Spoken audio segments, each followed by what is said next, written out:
আমরা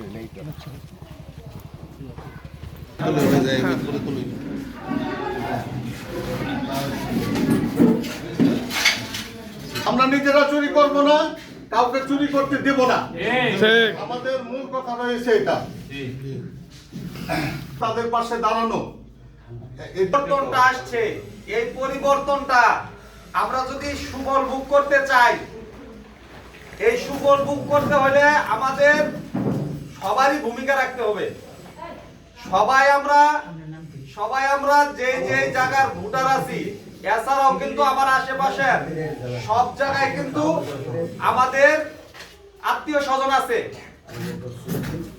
আপনারা প্রত্যেকেই যারা আমাদের বোনরা আমাদের কথা শুনতেছেন, অবশ্যই আপনার বাবার বাড়ি বা আপনার মেয়ের বিয়ে দিবেন, অথবা আপনার পরিচিত যারাই আছে সবাইকে বাংলাদেশ জামাত ইসলামের পক্ষ থেকে সালাম দিবেন।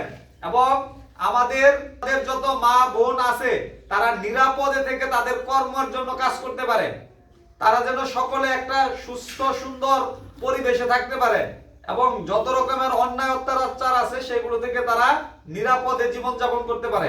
স্যার 85 নম্বর আয়াতে বলা হয়েছে, যদি তোমরা কোনো সৎকর্মের করো তাহলে সেই ক্ষেত্রে তোমরা একটা অংশ পাবা। মানে সৎ শাসকের সঙ্গে যদি আমরা থাকি, সৎ শাসকের জন্য যদি কাজ করি, সে যদি শাসক সৎ হয় তাহলে সে থেকে আমরা একটা সওয়াবের অংশ পাবো, সে যত ভালো কাজ করবে। আর যদি সে কোনো খারাপ কাজ করে, সেই খারাপ কাজেরও একটা অংশ আমাদের কাছে থাকবে।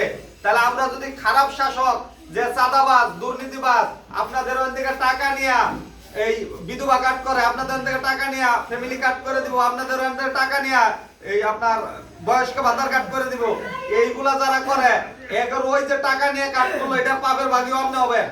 তাহলে ভোট কারে দিবেন চিন্তা ভাবনা করবেন। আল্লাহ তাআলা যেন আমাদের সকলকেই আমাদের ইসলামী সুশাসনে আসার জন্য, জামাত ইসলামের দাঁড়িপাল্লায় ভোট দেওয়ার জন্য আমরা সকলে আজকে থেকে কাজ করব। বোনেরা যারা আছি, আসসালামু আলাইকুম।